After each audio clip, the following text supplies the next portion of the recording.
참 신실하시고 좋으신 하나님 아버지, 우리의 삶을 늘 붙들어 주시고 은혜로 함께 하시고 여기까지 인도하신 주님을 찬양합니다. 하나님, 우리가 하나님이 어떤 분인지 우리의 심령으로 인식하길 원합니다.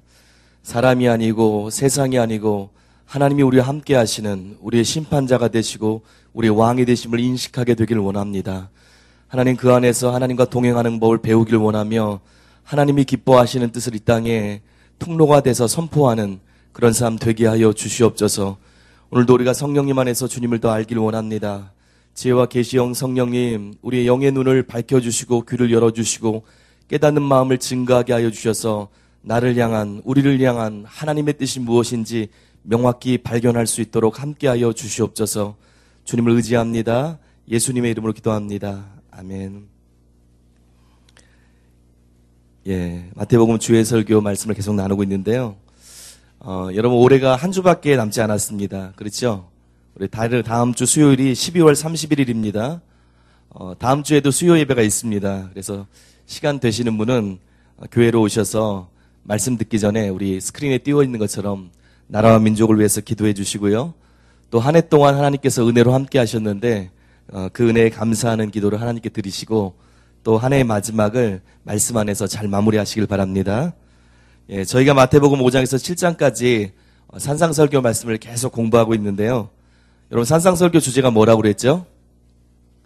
하나님의 나라. 대답 잘 하시는데요. 지난 시간까지 3시간에 걸쳐서 마태복음 5장에서부터 마태복음 6장 21절까지 말씀을 살펴보았습니다. 그때 봤을 때 하나님 나라의 백성의 특징이 뭐냐면 그 하나님 나라의 백성 제자들은 반드시 팔복의 사람의 특징이 나타나는 삶을 산다고 말씀드렸어요. 또 서기관과 바리새인보다 나은 의를 가지고 사는데, 우리가 아는 것처럼 율법의 외적 형식만 지키는 것이 아니고 그 율법을 주신 하나님의 원래 의도, 정신을 바르게 알고 따르는 사람이라고 말씀드렸습니다. 정리가 되시죠? 그리고 지난 시간에 마태복음 6장을 보았는데요. 6장에 보니까 하나님과의 수직적 관계에 해당하는 3가지가 나왔어요. 구제, 기도, 금식에 대해서 나왔는데 제자들은 외식하는 자들과 달리 은밀히 보시는 하나님 앞에서 바른 동기와 목적을 가지고 행하는 자임을 보았습니다. 이 3가지 영역에서도 그렇게 하는 걸 봤어요. 이것이 바로 제자들이 갖고 있는 서기관과 바리새인보다 나은 의의 모습이기도 합니다. 특별히 저희가 주님이 가르쳐 주신 기도, 주기도문을 봤는데요. 거기에 하나님 나라 백성 제자들이 어떤 존재인지 정체성이 잘 나와 있었습니다. 그리고 또 뭐가 나왔죠?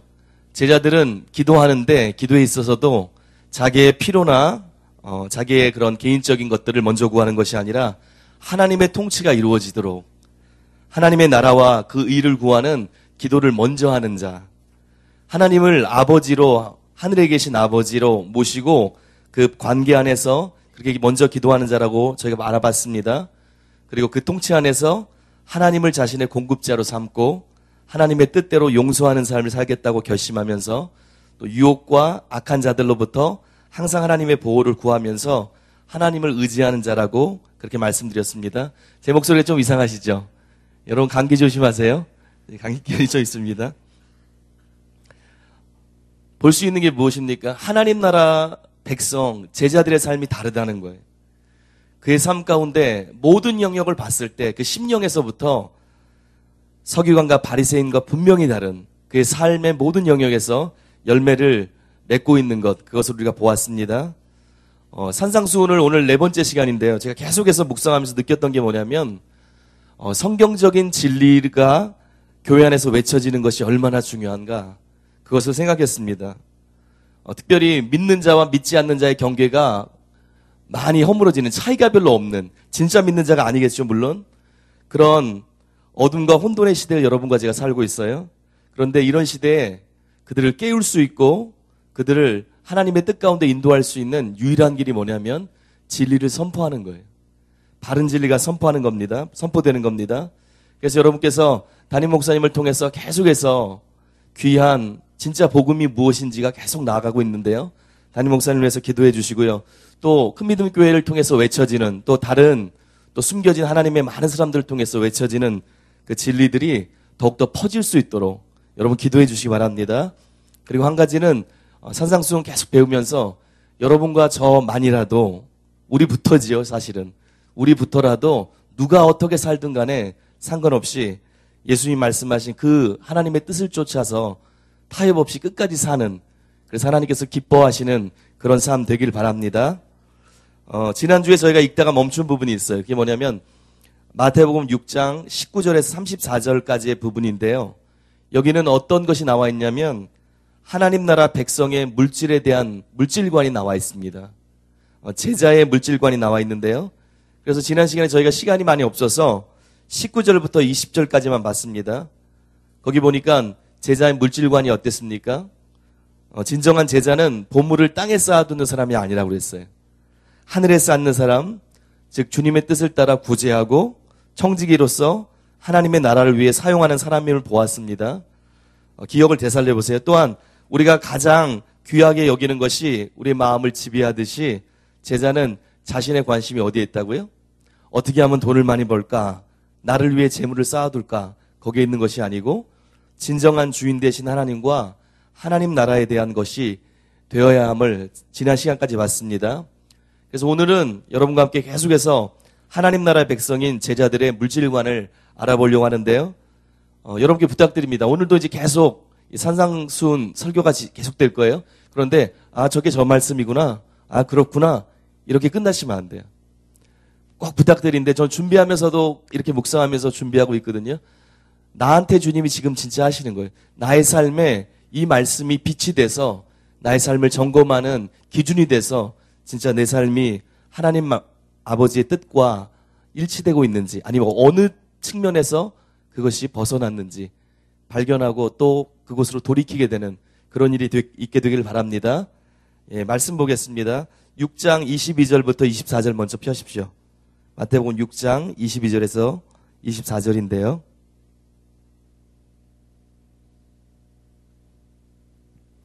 천천히 같이 읽겠습니다. 시작. 눈은 몸의 등불이니 그러므로 내 눈이 성하면 온몸이 밝을 것이요 눈이 나쁘면 온몸이 어두울 것이니 그러므로 내게 있는 빛이 어두우면 그 빛이 얼마나 더하겠느냐. 그 어둠. 죄송합니다. 그 어둠이 얼마나 더하겠느냐. 한 사람이 두 주인을 섬기지 못할 것이니 혹 이를 미워하고 저를 사랑하거나 혹 이를 중히 여기고 저를 경히 여김이라. 너희가 하나님과 재물을 겸하여 섬기지 못하느니라. 제목을 무엇으로 정할까요? 여러분이 정하시면 돼요. 너희가 하나님과 재물을 겸하여 섬기지 못하나 이렇게 하셔도 되고 아니면 재물이 아니라 하나님을 섬기라 이렇게 정하셔도 됩니다. 여기 22절과 23절 보니까 특별히 22절 보니까 어떻게 비유하고 있어요? 몸의 등불로 눈을 비유하고 있어요. 등이 빛을 발하고 그 발에서 사물을 보게 하는 것처럼 또 건물 전체를 비추는 것처럼 눈이 우리 몸에 창과 같은 역할을 한다는 거예요. 창이 돼서 우리의 삶을 이끈다는 겁니다. 그래서 유대교 문헌에 보면 눈과 마음이 밀접한 관계로 표현되는 것이 참 많아요. 근데 여기 22절, 23절 보니까 성한 눈과 나쁜 눈을 대조하고 있죠. 성한 눈에 쓰인 이 단어가 두 가지 뜻이 있습니다. 하나는 뭐냐면 야고보서 1장 5절에 쓰인 것처럼 후한이란 뜻이에요. 후히 주시고 후한, 이게 성한 뜻입니다. 그래서 재물에 대한 탐욕이 없이 넉넉히 나눌 수 있는 관대함, 이것이 성한의 뜻 중에 하나입니다. 또 성한이란 뜻이 뭐냐면 한결같이 충성스러운 마음의 단일함을 의미하는 거예요. 하나님에 대해서 그 마음이 한결같이 충성스러운 거예요. 구제에 대해서 관대한 마음으로 구제하는 것과 함께 하나님에 대해서 충성스러운 두 마음을 나누지 않는 것, 그게 성한이란 뜻입니다. 그리고 반대로 나쁜 눈이라고 표현하고 있어요. 근데 이것이 그 당시 문화에서는 나쁜이란 뜻이요, 동의어가 뭐냐면 악한이란 뜻이에요. 악한 눈이라는 거예요. 탐욕적이라는 뜻입니다. 다른 사람의 소유를 탐내는 악한 마음을 의미하는 거예요. 여기 보세요. 그래서 우리의 마음과 관심이 하나님께 대해서 충성스럽고 타인에 대해서 관대해야 하는데 그것이 제자에 합당한 것인데 어떤 마음이 있어요? 탐욕스러워진다면 여기 뭐라고 표현하고 있습니까? 그 인생 전체가 어둡고 심각해질 것이다. 제자의 특징이 무엇이에요? 관심이 다른 거예요. 추구가 다른 거예요. 재물에 대해서 관대한 거예요. 구제할 때 하나님의 마음을 가지고 남을 긍휼히 여기고 관대하게 대하는 거예요. 그리고 마음에 항상 그 마음이 하나님께로 집중되어 있는 거예요. 24절 보니까 제자의 재물관의 결론이 나와 있습니다. 우리 아까 읽었지만 한 번 더 읽겠습니다. 시작. 한 사람이 두 주인을 섬기지 못할 것이니 혹 이를 미워하고 저를 사랑하거니와 혹 이를 중히 여기고 저를 경히 여김이라. 너희가 하나님과 재물을 겸하여 섬기지 못하느니라. 주님이 물으시는 거예요. 너는 누구를 섬길 것이냐? 너는 누구를 너의 주인으로 섬길 것이냐? 우리가 아는 것처럼 재물이 중립적입니다. 그런데 재물에게는 어떤 특징이 있어요? 하나님과 경쟁 세력이 되는, 우리 마음에서 하나님과 경쟁 세력이 될 수 있는 그런 특징이 있어요. 그래서 제자가 마음을 굳건히 정해야 되는 거예요. 여기 있는 것처럼 혹 이를 미워하고 저를 사랑하거니와. 미워하는 게 어떤 뜻입니까? 여기 절대적인 헌신과 부분적인 헌신을 구분하는 말이에요. 미워한다는 거 우리 생각나는 구절이 있을 거예요. 누가복음 14장 26절인데요. 있습니까? 예, 누가복음 14장 26절인데 거기가 뭐라고 나왔냐면 물은 내게 오는 자가 자기 부모와 처자와 형제와 자매와 더욱이 자기 목숨까지 미워하지 아니하면 능히 내 제자가 되지 못하고. 여기 미워하지가 나오지 않습니까? 무슨 뜻일까요? 배우셨죠? 진짜 미워하는 게 아니라 덜 사랑하는 거예요. 주님을 따르는 제자들은 어떻게 합니까? 주님 외에 다른 것들을 덜 추구하는 거예요. 덜 사랑하는 거예요. 주님만을 추구하는 거예요. 또 한편으로 여기 중히 여기고 경히 여기고 표현이 있어요. 마음의 관심과 집중에 대해서 나와 있는 겁니다. 그러면서 한 사람이 두 주인을 섬길 수 없어요. 그것처럼 제자가 어떤 사람입니까? 하나님과 재물을 겸하여 섬길 수 없는 거예요. 우리의 삶도 마찬가지예요. 우리가 진짜 하나님을 섬기는 사람이라면 우리의 삶의 추구가 재물이 아니고 진짜 하나님이어야 되는 거예요. 이처럼 종이라는 신분이 오직 한 주인에 대해서 절대적인 충성이 요구되는 것처럼 제자는 재물이 아니라 하나님께만 자신의 온 충성을 드리는 자라고 나와 있습니다. 여러분 한번 세상을 한번 보세요. 많은 사람들을 보세요. 얼마나 많은 사람들이 재물을 자신의 안정의 기준으로 삼는지 모릅니다. 통장이 얼마나 있는가 잔고를 보면서 안정감을 누려요. 또 사람을 평가할 때 재물을 가치 평가의 기준으로 실제로 삼고 있습니다. 또 행복의 척도도 재물의 유무로 생각할 때가 참 많아요. 주님 뭐라고 말씀하세요? 이런 것들이 하나님을 섬기는 사람에게 합당하지 않다는 거예요. 여러분과 제 삶 가운데 이런 면이 조금이라도 있으면 돌아서야 된다는 거예요. 제자는 어떤 사람이에요? 다시 한번 말씀드리지만 하나님을 섬기는 것을 자신의 삶의 진짜 목적으로 추구하는 사람이에요.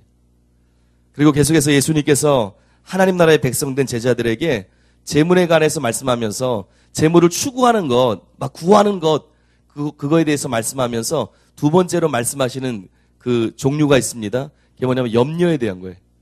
재물에 대해서, 우리의 필요에 대해서 염려하는 것, 진짜 너희가 나를 따르는 제자라면 염려에서 벗어나야 된다. 그렇게 말씀하고 있습니다.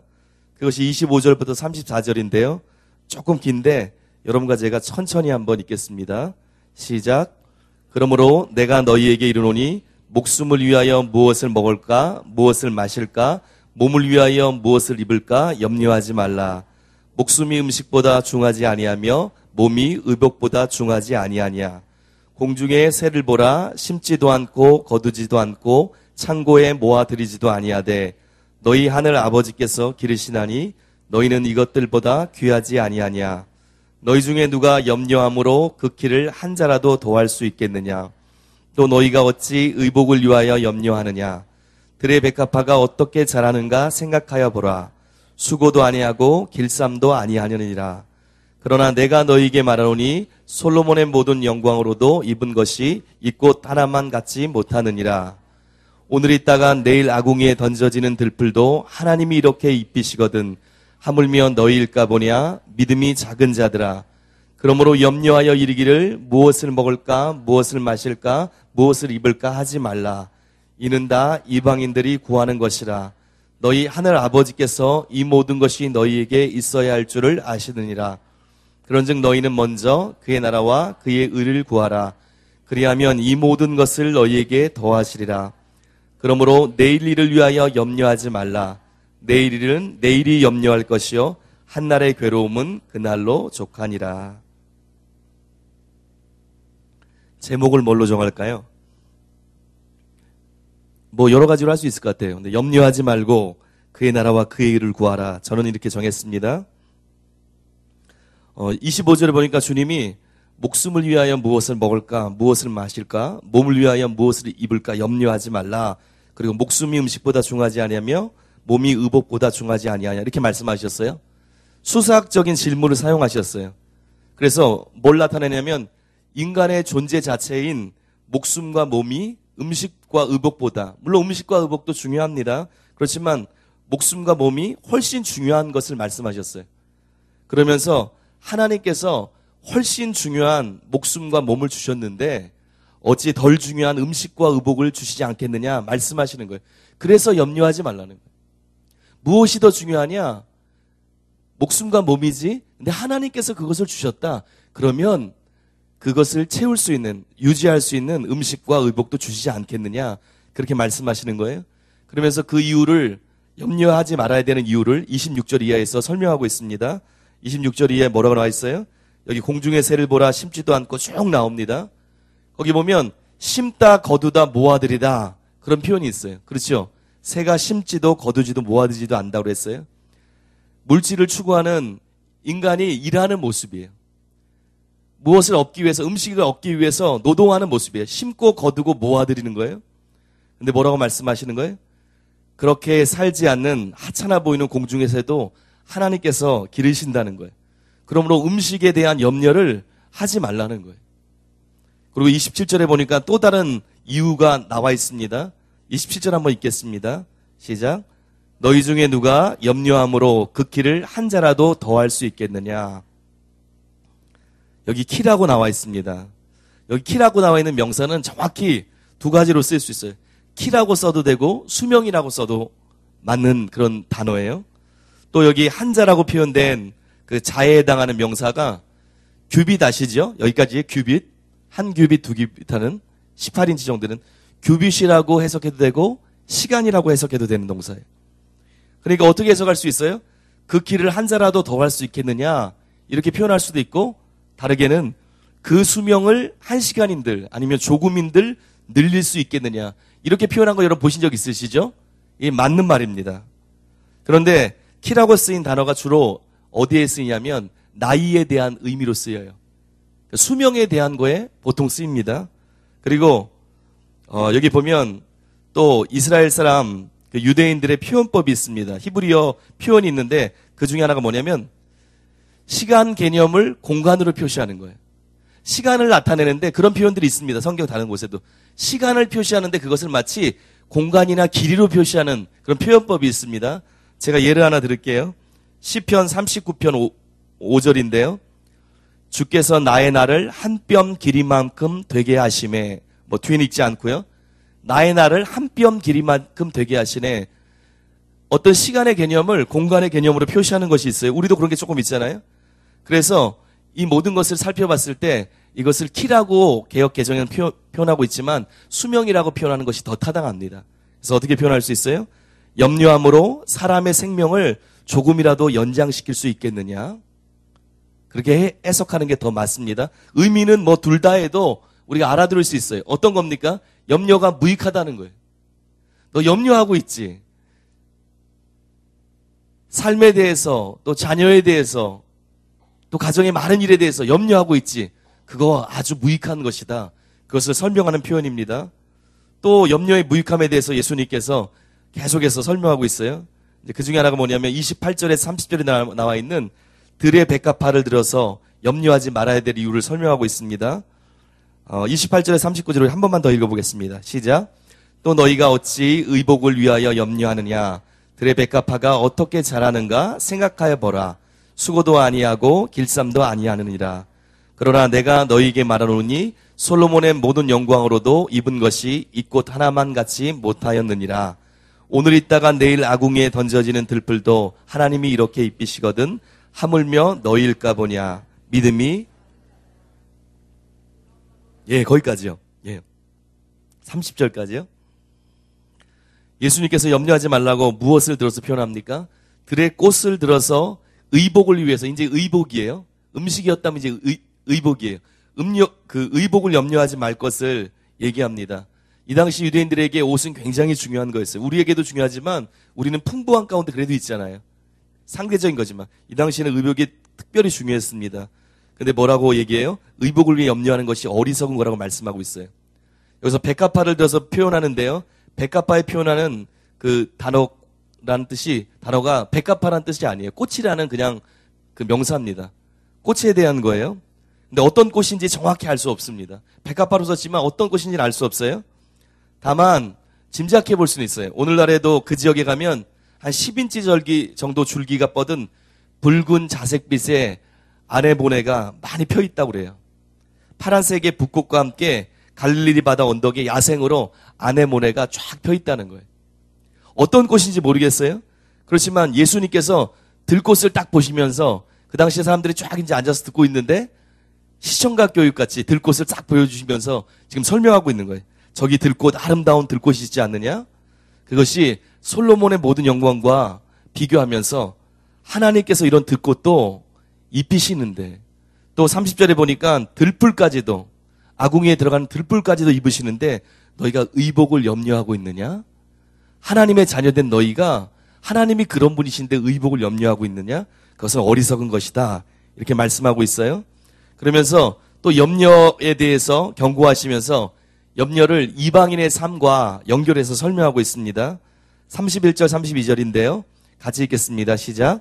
그러므로 염려하여 이르기를 무엇을 먹을까 무엇을 마실까 무엇을 입을까 하지 말라. 이는 다 이방인들이 구하는 것이라. 너희 하늘 아버지께서 이 모든 것이 너희에게 있어야 할 줄을 아시느니라. 염려는 누가 하는 거라고요? 이방인들이 하는 거라. 이방이라고 나와 있어요.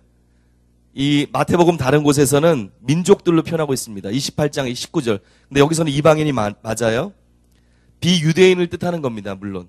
그리고 넓게 보면 하나님을 모르는, 하나님께 속해 있지 않는 사람들을 통칭하는 거예요. 왜 하나님의 백성된 제자들이 염려하지 않아도 되는 이유가 여기 나와 있습니다. 이방인들이 염려하는 거라 했어요. 그러면서 뭐라고 표현하고 있어요? 여기 아까 봤죠? 너희 하늘 아버지께서 이 모든 것이 너희에게 있어야 할 줄을 아시느니라. 이유가 뭡니까? 하나님이 너희 아버지이기 때문에 그렇다. 저번에 우리 주기도문 배울 때 배웠잖아요. 주기도문 들어가기 전에 6장 8절인데요. 중언부언하지 말라고. 구하기 전에 있어야 될 것, 너에게 필요한 것을 하나님이 아신다고.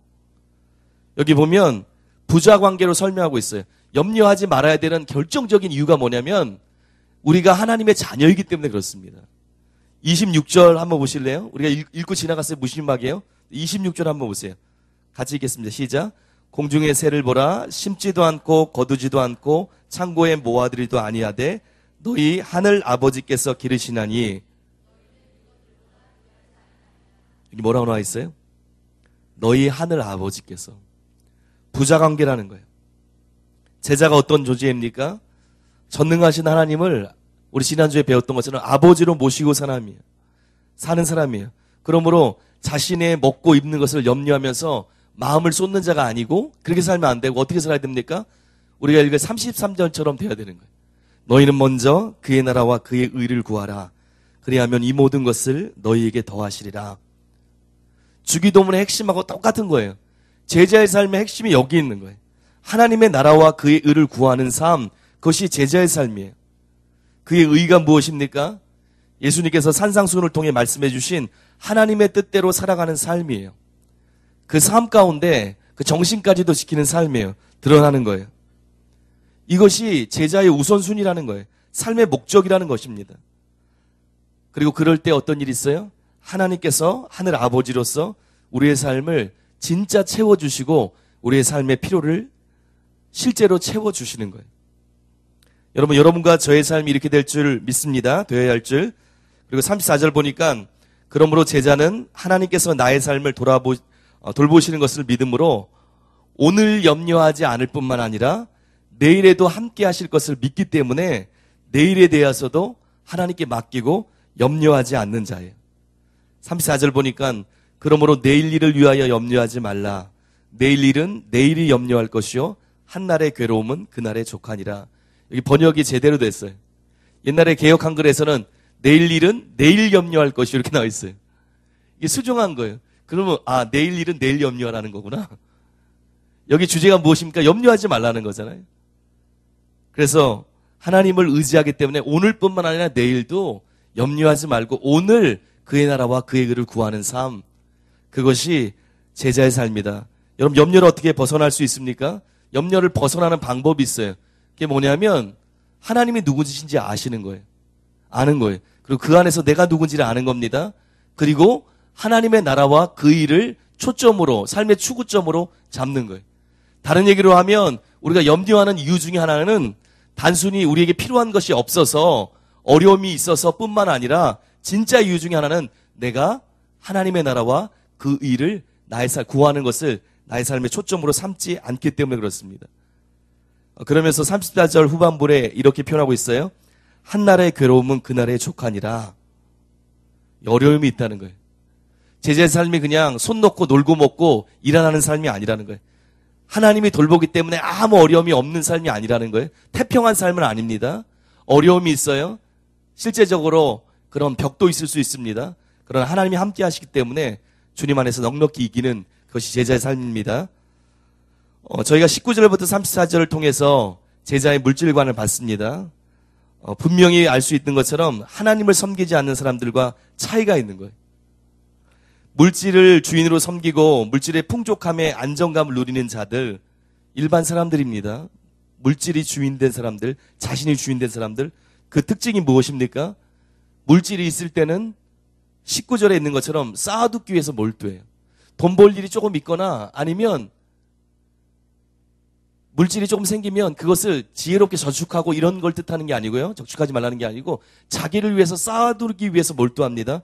그리고 어떤 특징이 있어요? 조금만 없으면 염려하기 시작해요. 그러나 하나님의 통치 안에서 안정감을 누리는 제자들은 어떤 특징이 있습니까? 물질이 있을 때 20절에 있는 것처럼 하나님의 뜻대로 물질을 나눕니다. 없을 때 어떻게 합니까? 어떻게 해요?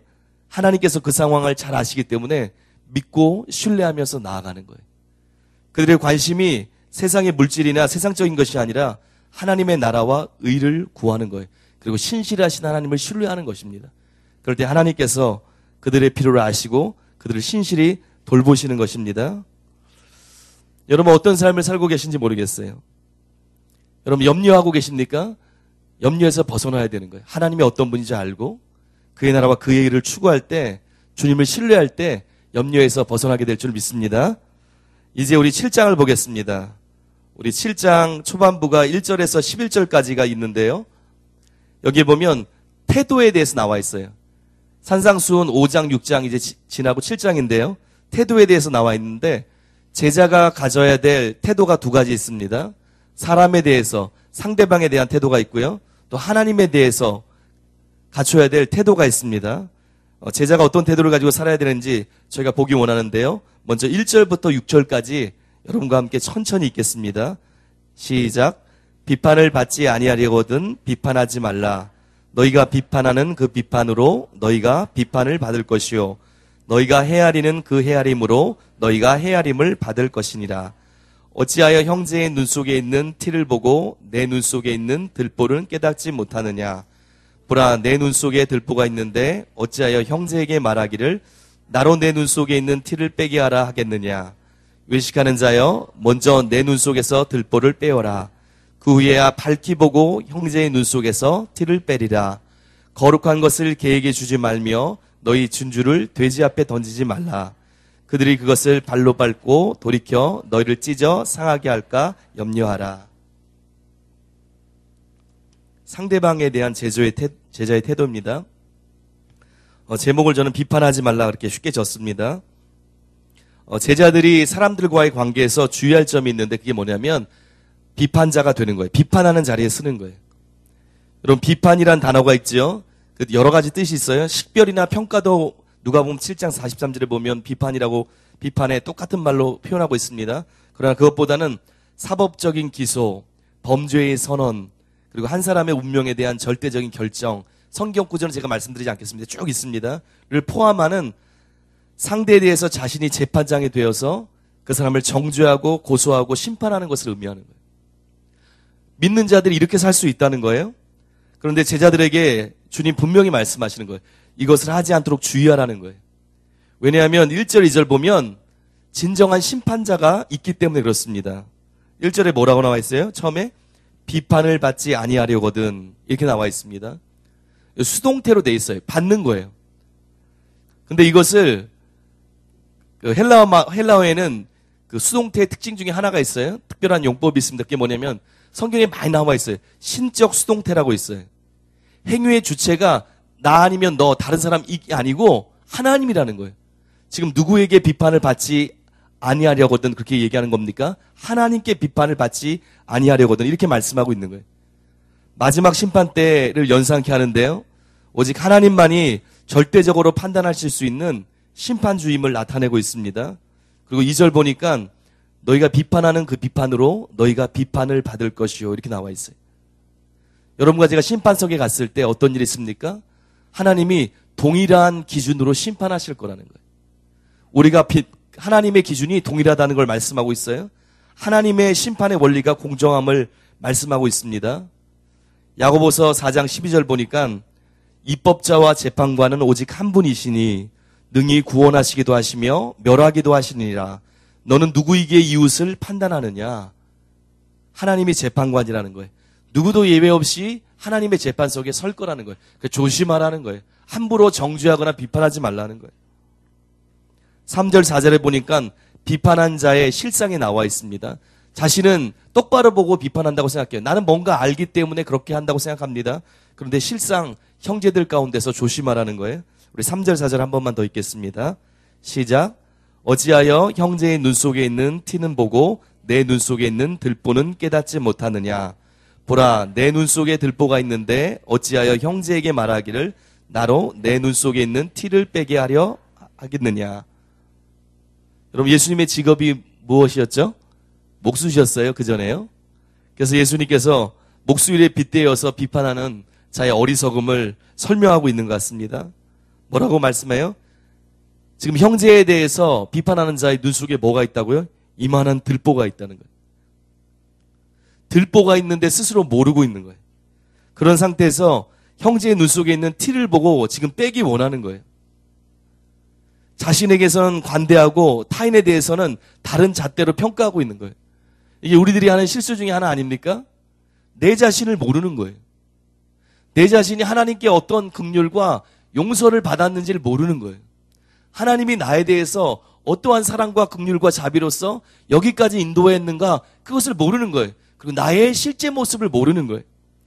그리고 어떤 마음이 있습니까? 남을 돕는다고 형제에 있는 다른 기준을 가지고 형제를 비판하는 거예요. 4절에 있는 것처럼 주님 뭐라고 말씀하세요? 자신에게 들보가 있는 사람이 어떻게 타인의 티를 빼겠느냐. 그러면서 5절에 말씀하세요. 외식하는 자여 먼저 내 눈 속에서 들보를 빼어라. 그 위에야 밝히 보고 형제의 눈 속에서 티를 빼리라. 먼저 자신의 심각한 문제 상태를 직면하라는 거예요. 자신의 실체를 보라는 거예요. 좀 전에 제가 말씀드렸던 것처럼 하나님께서 나에 대해서 어떻게 긍휼을 베푸셨는지 실제 알라는 거예요. 그리고 그 하나님의 긍휼한 마음, 자비한 마음 그 안에서 바른 태도와 바른 시각을 가지라는 거예요. 여러분과 제가 그것을 알면 어떤 일이 있습니까? 용서를 깊이 받아본 사람이 남을 용서하기가 쉬운 거예요. 그렇지 않습니까? 자기 의에 빠져서 나는 아무 잘못이 없고 대단하고 그런 사람들은 정죄하기 쉬운 거예요. 그런데 하나님의 은혜가 어떤 것이라는 것 체험한 사람은 어떻습니까? 다른 사람에게도 그렇게 긍휼한 마음을 가지고 대하는 거예요. 자신의 실체에 자신의 부족 그럼에도 불구하고 하나님이 긍휼히 여기시는 지금도 그것을 알기 시작할 때 다른 사람들을 정죄하는 것이 아니고 불쌍히 여기고 돕기 시작하는 거예요. 주님께서 형제에 대해서 비판하는 것을 에 대해서 하나님만이 심판자라는 것을 가르쳐 주시면서 조심하라고 하시면서요. 6절에서 이렇게 말씀하십니다. 6절 같이 읽겠습니다. 시작. 거룩한 것을 개에게 주지 말며 너희 진주를 돼지 앞에 던지지 말라. 그들이 그것을 발로 밟고 돌이켜 너희를 찢어 개와 돼지가 나옵니다. 여러분 많이 들으셨을 거예요. 유대사에서 개 하면 더러운 곳에 살면서 음식을 찾아 헤매는 동물로 인식하고 있어요. 시편 59편 14, 15절 나중에 한번 읽어보시면 그렇게 나와 있습니다. 또 마태복음 15장 26절 같은 데 보면 이방인을 지칭하는 거예요. 여기서도 이방인을 지칭합니다. 수로보니게 여인에게 뭐라고 말씀하세요? 예수님께서 자녀의 떡을 취하여 개들에게 던짐이 마땅하지 아니하니라. 이방인 얘기하고 있습니다. 그래서 개라고 표현하고 있습니다. 돼지는 부정한 동물입니다. 그래서 이 두 동물에 대해서 유대인의 욕설에 보면 개, 돼지를 욕설에 아주 주로 표현에 쓰는 것들이 많이 있습니다. 그래서 일반적으로 이스라엘 언약 공동체에서 떨어진 사람이나 대적들을 상징하는 말이에요. 두 번째로 이들에게 거룩한 것을 주지 말고 진주를 던지지 말라고 말씀하세요. 여러분 거룩한 것과 진주가 뭘까요? 뭘 것 같습니까? 예, 천국 복음이에요. 마태복음 13장 45, 46절 우리 나중에 보겠지만 천국 비유가 마태복음 13장에 쭉 나오지 않습니까? 네, 45, 46절 한번 읽겠습니다. 시작. 또 천국은 마치 좋은 진주를 구하는 장사와 같으니 극히 값진 진주 하나를 발견하며 가서 자기의 소유를 다 팔아 그 진주를 사느니라. 천국 비유가 있어요. 천국 복음에 대한 말씀이에요. 천국 복음이요. 거룩한 것 진주. 예수님께서 뭐라고 말씀하시는 거예요? 개나 돼지에게 거룩한 음식과 진주가 합당치 않은 것처럼 천국 복음을 못 알아듣는 사람들, 그것을 수용하지 않는 사람들에게는 그 진정한 의미를 깨닫도록 하기 위해서 시간과 노력을 기울이지 말라고 말씀하시는 거예요. 이상하지 않습니까? 근데 그렇게 말씀하시는 거예요. 수용성에 대해서 점검하는 거예요. 진리의 말씀을 선포했는데도 그들이 그것을 거부할 때 뭐라고 합니까? 신발에 있는 먼지를 떨고 가라고 그러잖아요. 그런 표현도 있지 않습니까? 천국 복음은 그것을 듣고 그 가치를 알고 반응하는 자들을 위한 것이지 전에도 반응하지 않는 굳은 마음을 가진 자들을 위한 것이 아님을 말씀하고 있어요. 여러분과 제가 복음을 전할 책임이 있습니다. 기도할 책임이 있어요. 근데 주님 말씀하시는 거예요. 수용성이 중요하다는 거예요. 담임 목사님이 이번 주일날 말씀하셨잖아요. 잠깐 언급하신 것 같은데요. 주님이 비유로 말씀하셨어요. 다른 사람들은 듣고 그냥 가만히 있는 거예요. 그렇구나. 무슨 말인지도 잘 모르면서. 제자들은 어떻게 했습니까? 관심이 있는 거예요. 수용하는 거예요. 알기 원하는 거예요. 그대로 살기 원하는 마음이 있는 거예요. 그러니까 어떻게 합니까? 이것이 무슨 뜻입니까, 주님? 그러니까 주님이 가르쳐 주시는 거예요. 이 정도는 아니라 할지라도 주님의 말씀에 대해서 수용적인 사람, 알아듣는 사람, 그 자세가 필요한 겁니다. 6절은 비판에 대한 금지 명령 다음에 나오죠.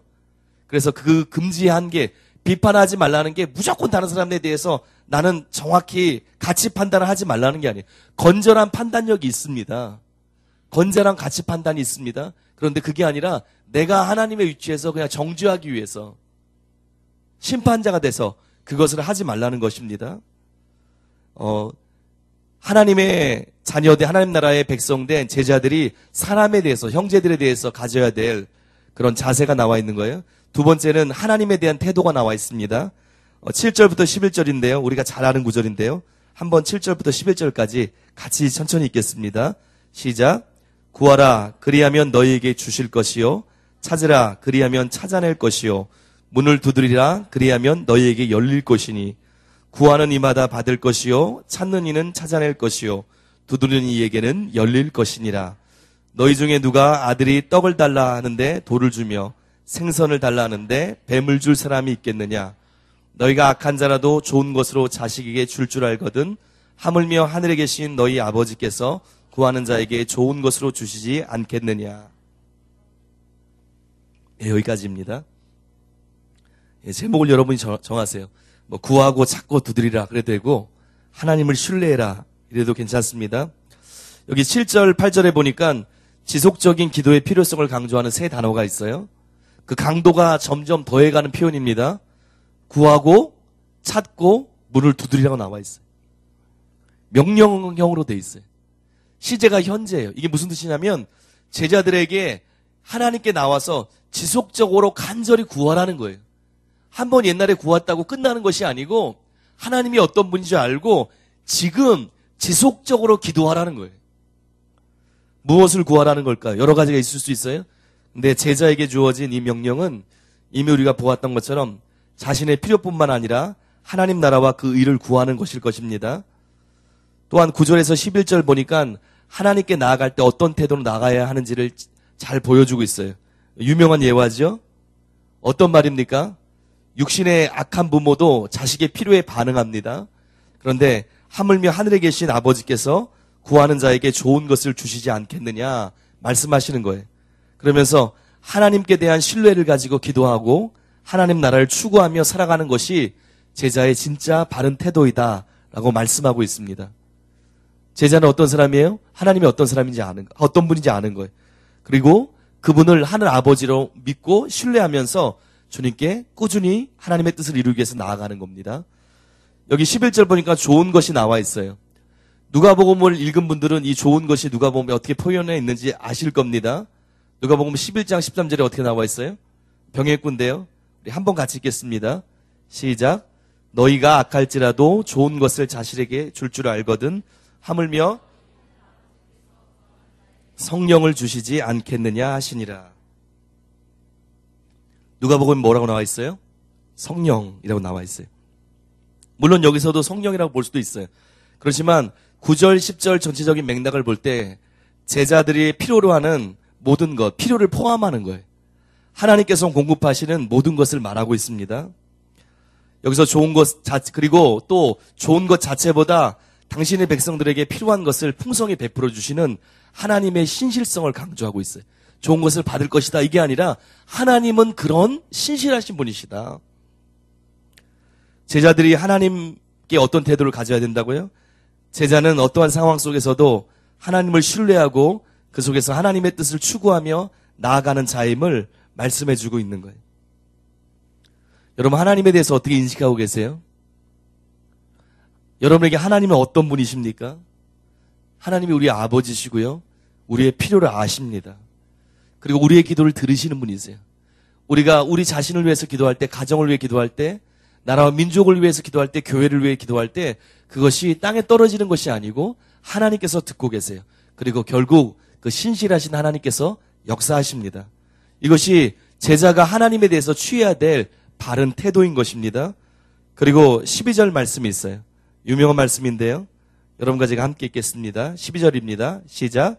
그러므로 무엇인지 남에게 대접을 받고자 하는데도 너희도 남을 대접하라. 이것이 율법이요 선지자니라. 이걸 뭐라고 그러죠? 황금률이라고 그러죠? 예, 황금률이라고 제목 정하시면 될 것 같아요. 우리가 황금률로 알고 있는 유명한 말씀입니다. 뭐라고 시작돼요? 그러므로로 시작하고 있어요. 그러므로가 무엇입니까? 주로 결론을 낼 때 쓰는 말입니다. 이 12절은 5장 17절부터 이전까지 7장 11절까지를 요약하는 부분이에요. 그리고 그것의 절정이기도 합니다. 하나님 나라의 백성으로서 제자들에게 요구되는 더 나은 의가 무엇인지 한마디로 요약해서 말씀해 주는 거예요. 서기관과 바리새인보다 나은 의를 가져야 된다고 그랬습니다. 그리고 그것이 무엇인지 6가지 대족구를 통해서, 대조법을 통해서 쭉 나왔어요. 살인, 쭉 나왔죠. 이혼에 대한 거 쭉 나왔습니다. 그리고 3가지로 하나님에 대해서 구제와 기도와 금식에 대해서 나왔어요. 그리고 그 외에 대한 물질관에 대해서도 쭉 나왔어요. 사람과 하나님에 대한 태도에 대한 것도 쭉 나왔어요. 그리고 이게 서기관과 바리새인보다 나은 의의 삶인데 이것을 한마디로 요약하면 바로 이것이다. 그것이 무엇이에요? 무엇이든지 남에게 대접을 받고자 하는 대로 너희도 남을 대접하는 것이다. 이것이 율법과 선지자다. 우리 개역 성경에서 어떻게 나왔습니까? 율법과 선지자의 강령이니라. 율법과 선지자의 가르침이고 정신이고 핵심이니라. 이렇게 나와 있습니다. 하나님께서 주신 말씀의 진정한 핵심, 정신은 바로 하나님을 사랑할 뿐만 아니라 이웃을 적극적으로 내 몸과 같이 사랑하라는 레위기 19장 18절 말씀, 또 마태복음 22장 37에서 40절에 있는 말씀과 동일한 말씀이에요. 예수님께서 원하시는 제자 삶이 무엇이죠? 이기심을 버리는 거예요. 그리고 하나님을 진짜 사랑함과 함께 타인을 진정으로 사랑하는 마음을 가지고 사랑하는 거예요. 여기 보세요. 여러분이 남이 여러분에게 어떻게 대하기를 원하십니까? 여러분 삶이, 주위의 삶이 여러분에게 어떻게 실행되기를 원하세요? 나를 따뜻하게 대하기를 원하시죠? 나에게 친절하게 사랑을 가지고 말하고 주위의 사람들이 그렇게 봐주기를 원하잖아요. 그런 마음이 있다면 너도 동일하게 이웃을 내 몸같이 사랑하는 사랑의 세계명을 가지고 그 중심으로 남을 그렇게 대하라. 이것이 율법과 선지자의 정신이고 진짜 가르침이다. 이것이 제자를 향한 하나님의 뜻의 요약이요 핵심이다. 이렇게 말씀하고 있는 거예요. 이러므로써 산상수훈이 거의 실제 내용을 마쳤습니다. 아직 안 마쳤는데요. 7장 13절에서 29절까지가 있잖아요. 이것이 뭐냐면 산상설교의 결론에 해당하는 부분이에요. 12절까지가 실제 내용이라면 그것에 대해서 어떤 태도를 가질까 부가적으로 결론에 대한 것이 13절에서 29절까지 나와 있습니다. 이곳에 보면 4개의 대조적인 언급들이 있어요. 두 문과 길, 두 종류의 선지자, 두 종류의 제자, 그리고 두 기초들. 이렇게 4개의 대조적인 언급들이 있습니다. 그래서 마지막 결론 부분에서 뭘 말씀해주고 있어요? 진짜가 무엇이고 가짜가 무엇인지 구별할 수 있도록 도와주십니다. 또 산상수훈 전체가 제자들이 실제로 순종하며 따라야 될 실천적인 과제임을 다시 한번 강조해주고 있어요. 4가지가 나와 있는데요. 저희가 짧게 오늘 끝까지 다 보기를 원합니다. 7장까지 13에서 14절입니다. 우리 같이 읽겠습니다. 시작. 좁은 문으로 들어가라. 멸망으로 인도하는 물은 크고 그 길이 넓어 그리로 들어가는 자가 많고 생명으로 인도하는 물은 좁고 길이 협착하여 찾는 자가 적음이라. 좁은 물과 넓은 문 아니면 좁은 문으로 들어가라. 여러 가지 여러분 제목을 정할 수 있어요. 여기 보니까 좁은 문과 험한 길이 나옵니다. 제자로 살아가는 것 가운데 어려움이 있다는 거예요. 또 제자들의 결단과 삶이 쉽지 않음을 보여주는 거예요. 제자들의 삶은 세상 사람들이 들어가는 넓은 문과 널찍한 길로 들어가는 것과 다른 삶의 방식과 결단을 요구합니다. 제자는 세상이 선호하는 편안하고 인기 있는 자기 중심적인 삶을 버린 사람들이에요. 그리고 세상을 거스르고 때로 주님을 따르기 위해서 손해보는 자기 부정적인 삶을 사는 거라고 주님 말씀하고 있어요. 중간지대가 없습니다. 결단을 해야 되는 거예요. 그런데 그 결과가 무엇이죠? 생명을 얻는 거예요. 많은 사람들이 넓은 문을 가고 있지만 넓은 문을 통해서 넓은 길로 가고 있지만 제자는 어떤 것입니까? 다른 사람이 가지 않는 주님이 말씀하신 어려움이 있고 핍박이 있어도 그 길을 가는 사람이에요. 여러분 보세요. 세상 사람들의 판단과 기준이 생각이 기준이 아닙니다. 세상 흐름의 대세가 기준이 아닙니다. 예수님이 기준이에요. 주님이 말씀하시는 게 기준이에요. 옆에 다른 믿는 자들이 어떻게 사는 것, 다른 교회에서 어떻게 하는 것, 그게 절대로 기준이 아니에요. 그것 때문에 왜 우리가 핍박을 받는가? 왜 이렇게 어려운 길을 가야 되는가? 그것이 아니에요. 주님 말씀하세요. 너희가 쉽고 편한 길을 가다가 멸망하기를 원하느냐? 아니면 내가 걸어간, 내가 생명으로 보여주고 열어놓은 그 생명의 좁은 길을 가지고 가다가 진짜 생명으로 가기를 원하느냐? 여러분과 제가 선택해야 됩니다. 좁은 길일지 모르지만 그것을 선택할 때 주님이 말씀하신 진정한 승리가 있어요. 그리고 또 계속해서 15절에서 20절까지 말씀이 있는데요. 여러분과 함께 읽겠습니다. 시작. 거짓 선지자들을 삼가라. 양의 옷을 입고 너희에게 나오나 속에는 누략질하는 일이라. 그들의 열매로 그들을 알지니 가시나무에서 포도를 또는 엉겅퀴에서 무화과를 따겠느냐. 이와 같이 좋은 나무마다 아름다운 열매를 맺고 못된 나무가 나쁜 열매를 맺나니 좋은 나무가 나쁜 열매를 맺을 수 없고 못된 나무가 아름다운 열매를 맺을 수 없느니라. 아름다운 열매를 맺지 않은 나무마다 찍혀 불에 던져지느니라. 이러므로 그들의 열매로 그들을 알리라. 이렇게 제목을 정하셔도 돼요. 15절에 결론적으로 쭉 4가지를 비교하는데 뭘 비교하고 있어요? 거짓 선지자 그리고 참을 비교하고 있어요. 여기 보니까 거짓 선지자를 조심하라고 말해줍니다. 하나님의 백성인 것처럼 양의 옷을 입고 있다고 나와 있어요. 하나님의 믿는 무리 가운데 들어가 있는 거예요. 근데 그들의 실제 본 정체가 무엇입니까? 여기 있는 것처럼 노략질하는 일인 거예요. 영혼들을 망치는 노략질하는 일의 실상을 갖고 있습니다. 여러분과 제가 분별해야 되는 거예요. 근데 어떻게 분별한다고요? 16절, 20절에 있는 것처럼 그 판단의 기준이 그들의 겉모습이나 교리의 고백이 아닙니다. 뭐라고 나와 있는 거예요? 실천적인 행동을 보라는 거예요. 삶의 열매를 보라는 거예요. 그걸로 분별하는 거예요. 세례 요한이 자신에게 나오는 바리새인과 사두개인을 향해서 마태복음 3장 7절에서 9절에서 뭐라고 그랬어요? 요한이 많은 바리새인과 사두개인들이 세례 베푸는 데로 오는 것을 보고 이르되 독사의 자식들아 누가 너희를 가르쳐 임박한 진노를 피하라 하더냐. 그러므로 회개에 합당한 열매를 맺고 속으로 아브라함이 우리 조상이라고 생각하지 말라. 내가 너희에게 이르노니 하나님이 능히 돌들로도 아브라함의 자손이 되게 하시리라. 회개에 합당한 열매를 맺으라고 외쳤던 것처럼 자신들 존재 속에서 나오는 삶의 열매만이 진짜를 구별할 수 있는 기준이 된다는 거예요. 여러분, 진짜의 기준이 무엇입니까? 저희 교회에서는 너무나 많이 들었어요. 다른 데는 모르는 거예요. 이게 굉장히 중요한 기준인 거예요. 어떻게 진짜 목자, 진짜 성도, 진짜 하나님께서 인정하시는 공동체를 알 수 있습니까? 무엇으로 알 수 있어요? 그들이 겉에 행하는 내세우는 게 아니에요. 그들의 열매를 봐야 되는 거예요. 19절에서 또 말씀하고 있어요. 뭐라고 말씀하고 있어요? 19절에 보니까 혹시 거짓 선지자들이 동료의 눈을 속일 수 있을지 모르냐? 하나님의 최종 심판은 피할 수 없다고 말씀하고 있어요. 아름다운 열매를 맺지 않은 나무마다 찍혀 불에 던져지느니라. 최종 심판이 있을 것이다. 사람의 눈은 잠시 속일 수 있고 또 속을 수도 있을 것이다. 그러나 마지막 내 눈은 나의 최종 심판은 걸러질 수 없을 것이다. 여러분, 여러분과 저도 바른 분별력이 있어야 됩니다. 그리고 그냥 대충 따라가는 것이 아니라 지금처럼 바른 길, 진짜 열매가 있는 그 길을 나아가야 되는 거예요. 그리고 하나는 다른 사람이 우리 좀 전에 말씀드렸던 것처럼 다른 사람들이 어떻게 살든 상관없는 거예요. 하나님의 기준은 변함이 없는 거예요. 예수님이 말씀하신 기준은 변함이 없습니다. 우리의 삶 가운데 주님이 찾으시는 진짜 열매가 있는, 열매를 맺는 그런 삶 되시기 바랍니다. 이제 거의 마쳤는데요. 21절에서 23절 말씀 보겠습니다. 시작.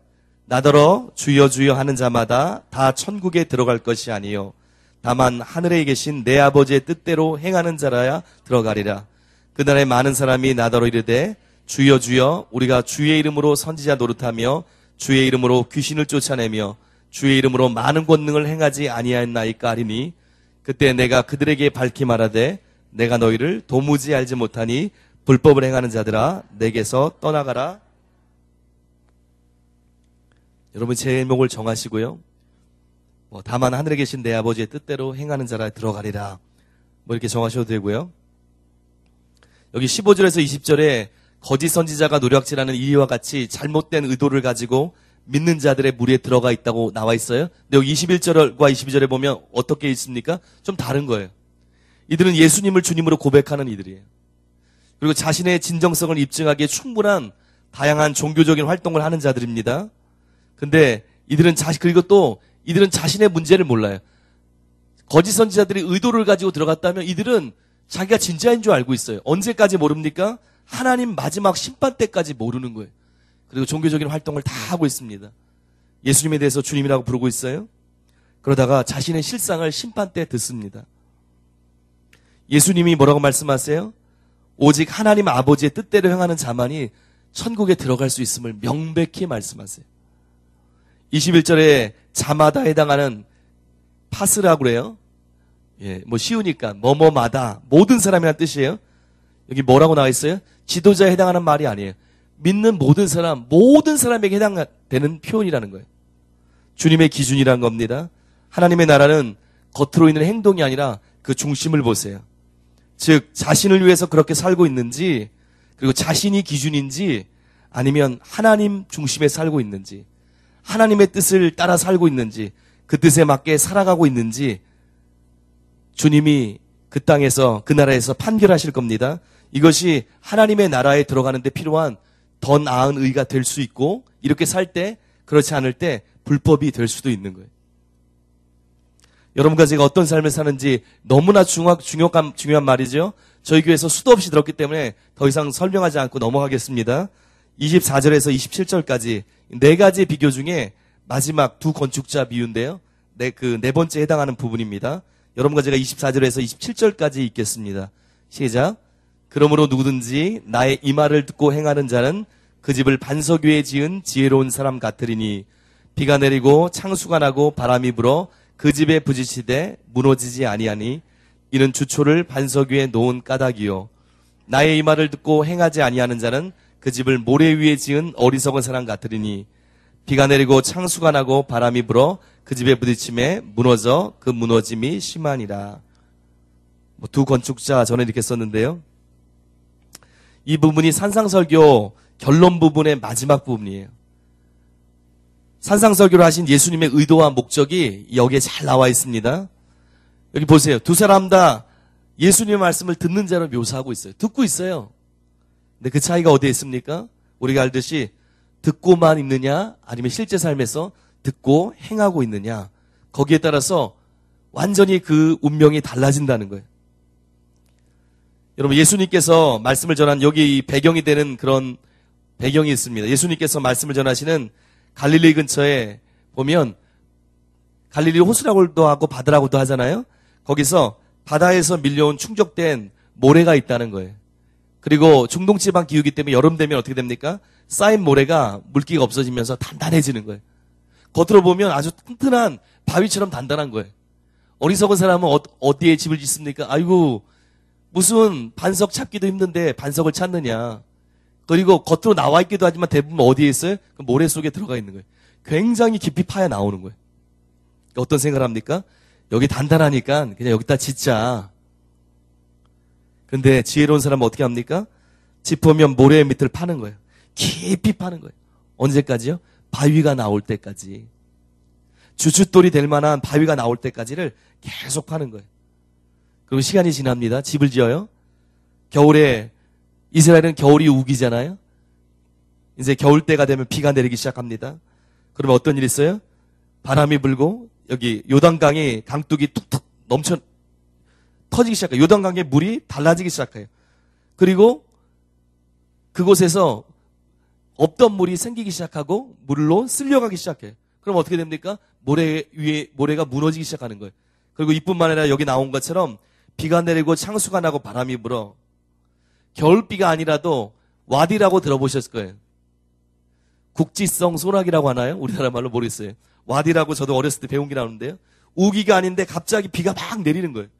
그럼 어떤 일이 있습니까? 이스라엘은 물이 없는 강 개울에 맹렬한 급류가 생기는 거예요. 저도 태어나서 예전에 선교 갔다가 이스라엘은 아니지만 그런 건조한 지역에서 그냥 사막 같았는데 갑자기 이런 허리에 차는 쓸려갈 수 있는 그런 물길이 생긴 걸 제가 경험해 본 적이 있습니다. 굉장히 위험에 처해 본 적이 있는데요. 그런 와디가 있는 거예요. 그래서 맹렬한 급류가 생기면 어떤 일이 있어요?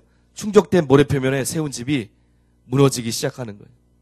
반석에 세운 집만 홍수 때 견딜 수가 있는 거예요. 주님 말씀하시는 거 이 말씀을 통해서요. 제자는 산상설교를 듣고 끝나는 자가 아니다. 나의 가르침을 앉아서 듣고 있는 자가 아니다. 그 말씀을 듣는 데 그치는 게 아니라 궁극적으로 행하는 자라야 하나님 나라의 백성인 진짜 제자이다. 여러분 얼마나 많은 사람이 듣고 끝냅니까? 주일날 가서 말씀 듣고 성경 읽고 끝내요. 근데 주님 말씀하세요. 그게 내가 바라는 것이 아니라 지금까지 내가 바리새인 서기관과 바리새인보다 나의 율법의 겉 모양만 아니라 외형만 아니라 정신까지도 지키는 진짜 새 계명 메시아적 율법을 주었다.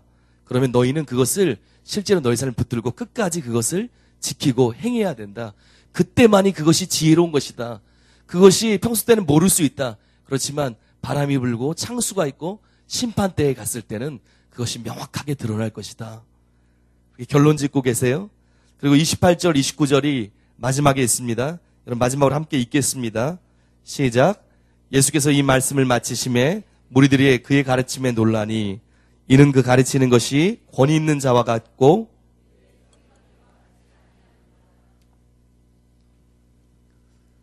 중요한 가르침이 끝났습니다. 여러분 마태복음에 대해서 제가 말씀드렸잖아요. 마태복음 가르침 중심이라고 말씀드렸죠. 5곳의 중요한 예수님의 가르침 산상설교를 포함해서 가르침이 중심이 되는 그런 복음서예요. 그런데 그 5개의 가르침이 끝날 때마다 꼭 나오는 게 있어요. 마태가 굉장히 정교한 자라고 그랬어요. 이제 알려주는 거예요. 쭉 얘기하다가 지금 이제 끝났다. 그것을 알려주는 동일한 표현이 뭐냐면 예수께서 이 말씀을 마치심에. 시간 있는 분은 집에서 찾아보세요. 11장 1절 10장도 말씀이거든요. 제자들에 대한, 제자 파송에 대해서. 그러면 그 끝나는 11장 1절에 동일하게 나와 있어요. 13장 53절에서도 천국 비유에 대해서 나오면서 나오고요. 19장 1절, 26장 1절 이렇게 나와 있어요. 마태의 특정한 어구요, 표시입니다. 28절 보니까 예수님의 말씀을 듣고 무리들이 놀랐다고 나와 있어요. 여기 논란이라는 표현이 뭐냐면 압도되고 충격받다는 거예요. 그리고 미완료 시제로 돼 있어요. 충격을 그냥 대단하다 이렇게 끝난 게 아니에요. 그게 지금 지속되는 거예요. 마치 제가 감기에 들려서 감기약을 먹었더니 띵한 게 지속되는 것처럼 지금 계속되고 있는데, 그런 것처럼 지금 이것이 지속되고 있는 거예요. 예수님의 말씀을 듣고 나서 깜짝 놀란 거예요. 잠시 놀란 게 아니라 충격받은 것이 지금 계속되고 있는 거예요. 파장이 있는 겁니다. 왜 충격받았습니까? 여기 29절 보니까 예수님의 가르침에 권위에 놀랐다고 표현하고 있어요. 서기관과 바리새인들, 서기관들 특별히 서기관과 비교하고 있죠. 서기관들은 전통이나 탈무드의 가르침 등을 인용합니다. 인용하는 거예요. 그거 인용을 통해서 자신의 권위를 드러납니다. 근데 예수님의 권위는 어떤 권위예요? 어떻게 말씀하세요? 마태복음 5장 21절 이하에서도 어떻게 말씀하십니까? 내가 너희에게 이르노니 그러는 거예요. 내가 구약의 완성자다. 그리고 진짜 뜻을 여기에 이렇게 나와 있기 때문에 하면서 자기의 권위를 세우는 게 아니라 내가 이렇게 말한다. 권위의 그냥 주체가 돼버리는 거예요.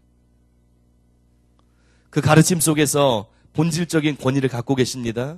이러한 가르침을 통해서 청주들로 하여금 그 권위로 가르치시는 예수님이 누구인지 묻게 만드는 거예요. 저분이 누구일까? 여러분, 예수님이 그런 분이세요. 여러분과 제가 마태복음에 있는 가장 중요한 가르침이 산상수훈을 봤습니다. 5장에서 7장까지 4주에 거쳐서 봤어요. 산상설교가 어떤 겁니까? 하나님을 왕으로 섬기는 그 제자들의 무리가 있는 하나님의 통치가 어떤 것인지, 하나님의 통치의 원리가 무엇인지, 그 나라의 법령이 어떤 건지, 또 그 다스림을 받는 백성들, 제자의 삶과 태도는 어떤 것인지, 어떻게 살아야 되는지, 그리고 그 율법을 주신 하나님의 원래 의도와 정신까지 바르게 알고 따르는 서기관과 바리새인보다 나은 의를 가지고 살아야 되는 것들, 그리고 그 나라와 그의 의를 구하는 삶을 우선순위로 살아야 되는 것들, 그리고 말씀을 듣는 것뿐만 아니라 행하는 자가 돼야 되는 것들, 그거에 대해서 계속해서 나오고 있습니다. 여러분, 말씀을 이제 마쳤고요. 이제 기도하기 전에 주님이 우리들에게 이 말씀을 통해서 도전하는 거예요. 뭐라고 도전하고 계세요? 이렇게 도전하는 거예요. 오늘 특별히 네 가지 뒷부분 그 말씀을 통해서 너는 어떤 사람이냐 묻는 거예요. 또 너는 천국으로 들어가는 생명의 문으로 들어가서 나를 따르는 삶을 살 것인가? 너는 생명의 선한 열매를 맺는 내적 변화의 근원을 내 안에서 발견할 것인가? 너는 내 아버지의 뜻을 순종하고 너의 유일한 주인인 나에게로 올 것인가? 너는 순종함으로 굳건한 반성인 나에게 너의 생명을 세울 것인가? 주님, 여러분과 저에게 묻습니다. 여러분, 주님의 진정한 제자가 돼서 염려하는 것이 아니라 그의 나라와 그의 의를 구하기 때문에 세상 사람들과 완전히 다른, 주님을 끝까지 따르는, 하나님을 기쁘시게 하는 그런 주님의 진정한 하나님 나라의 백성 되시길 바랍니다. 우리 기도하겠습니다. 하나님 아버지, 우리가 4주에 걸쳐서 산상수훈 말씀을 배웠습니다. 예수님께서 이 말씀을 주신 것은 우리더러 그렇게 살라고 주셨습니다. 하나님 아버지의 뜻대로 행하는 자라야만 천국에 들어간다고 말씀하신 주님, 하나님, 이 말씀이 지식이 아니라 우리의 삶의 기준으로, 빛으로 다가오게 하여 주시옵소서. 세상 사람들이 어떻게 사는가, 그것이 기준이 아니고 하나님, 예수님께서 어떻게 말씀하셨는지, 마지막 날 주님이 하신 그 말씀이 우리의 심판의 기준이 될 것이라고 말씀하셨는데, 하나님의 말씀을 듣고 순종하며 따라가는 자들 되게 하여 주시옵소서. 세상 사람들은 넓은 문으로, 넓은 길로 다닙니다. 주님, 반석이 아니라 모래 위에 집을 짓고 편하게 삽니다. 그런 하나님, 영원을 보고 하나님의 살아계심을 보고 하나님이 얼마나 신실하신 분인지, 우리의 진정한 심판자인 줄 아는 우리들은 그들과 다른 삶을 살게 하여 주시옵소서. 주님이 우리에게 물으셨을 때, 주님만이 나의 왕이시고 나의 주인이십니다. 내가 주님만을 따르길 원합니다. 나의 삶의 모든 것을 다 걸고 그의 나라와 그의 의를 구하면서 나가게 하여 주시옵소서. 주님 팔복에서 말씀하신 것처럼 이것이 진짜 행복의 길입니다. 이것이 실패도 아니고 이것이 어려운 길뿐만 아니라 이것이 진짜 행복의 길입니다. 그리고 복된 삶이라는 것을 알게 하여 주시고 주님을 끝까지 따르는 저희들 되게 하여 주시옵소서. 주님, 우리 함께 하시는 주님을 찬양합니다. 예수님의 이름으로 기도합니다. 아멘.